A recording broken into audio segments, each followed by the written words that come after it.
PM के सलाहकार ने उठाया पेट्रोल और डीजल को जीएसटी में लाने का मुद्दा। 45वीं मीटिंग में उठा था पेट्रोल डीजल को जीएसटी में लाने का मुद्दा। करीब 6 माह बाद हो रही है बैठक। क्या है जीएसटी परिषद?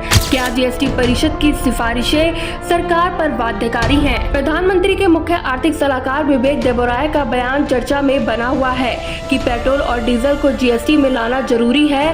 पेट्रोल और डीजल को जीएसटी में लाने से महंगाई पर काबू पाया जा सकेगा।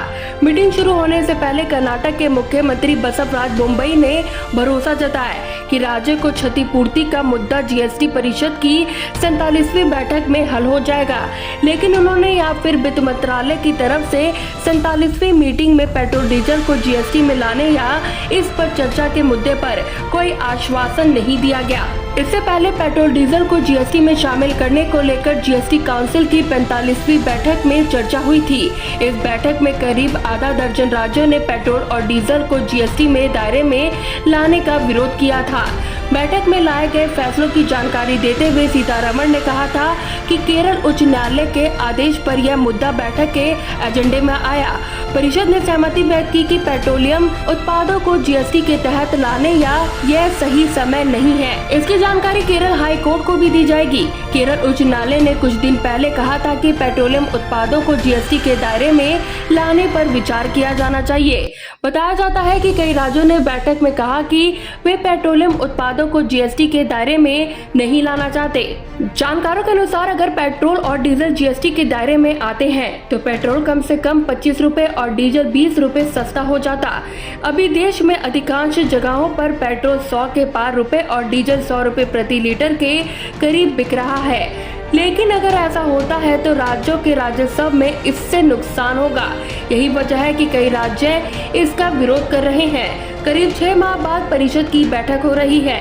बैठक में जीएसटी दरों में सामंजस्य के अलावा मुआवजे के भुगतान के मुद्दे पर भी गंभीरता से चर्चा होना तय माना जा रहा है। राज्य जीएसटी के कंपेंसेशन मुआवजे को 5 साल से अधिक जारी रखने की पुरजोर वकालत कर रहे हैं। इसका 5 साल का कार्यकाल जून में समाप्त हो रहा है।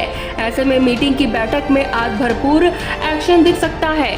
आइए आपको बताते हैं कि पेट्रोल और डीजल को जीएसटी में लाने के अलावा काउंसिल की 47वीं मीटिंग में क्या क्या चर्चा होना संभावित माना जा रहा है। वस्तु और जीएसटी को लागू करने के लिए संविधान के अनुच्छेद 279A को सम्मिलित करने के बाद 2016 में गठित जीएसटी परिषद देश में अप्रत्यक्ष कर व्यवस्था के लिए सर्वोच्च निर्णय लेने वाली संस्था है। इसकी अध्यक्षता केंद्र वित्त मंत्री करते हैं और इसमें वित्त मंत्री या सभी राज्यों और केंद्र शासित प्रदेशों के अन्य प्रतिनिधि शामिल होते हैं। राजस्व सचिव जीएसटी परिषद के पदेन सचिव हैं और सचिवालय कार्यालय नई दिल्ली में स्थित है। सुप्रीम कोर्ट ने पिछले महीने अपने नवीनतम फैसले में कहा कि जीएसटी परिषद केवल एक सिफारिश निकाय है और इसकी सिफारिशें केंद्र और राज्यों पर बाध्यकारी नहीं है। शीर्ष अदालत ने कहा कि परिषद की सिफारिशें परामर्शदात्री होंगी और संसद और राज्य विधानसभा दोनों जीएसटी से संबंधित मामलों पर समान रूप से कानून बना सकते हैं।